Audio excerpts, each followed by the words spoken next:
Hi guys! Nakakatuwa pala talaga tong ginagawa nating paggawa ng mga reels guys. Bilang content creator, nakakatuwa din kahit na minsan puyat sa kaka-engage, kakagawa ng video. Siyempre may business, may trabaho.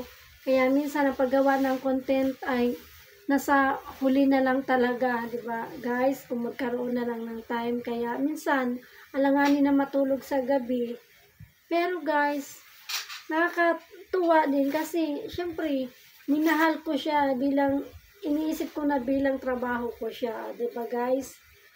Tapos, nakakapagod nga lang pero tinitiis lang kasi masaya din naman ako na nag-share ng aking mga moment, di ba guys? At saka nag-share ng aking mga idea. Saka masaya din ako pag napanood ko yung mga video ng mga content creator guys, yung kapwa natin content creator.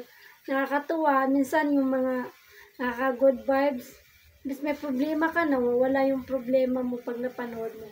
Kaya malaki talagang tulong guys at malaki ang nabago sa buhay ko yung paggawa ng reels. Di ba guys?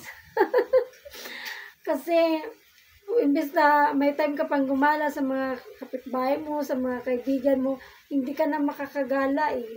Kasi pagkatapos ng trabaho mo, ang iniisip mo yung makagawa ka na ng content. O di ba guys? Yun lang guys, ang aking masishare. Follow for more!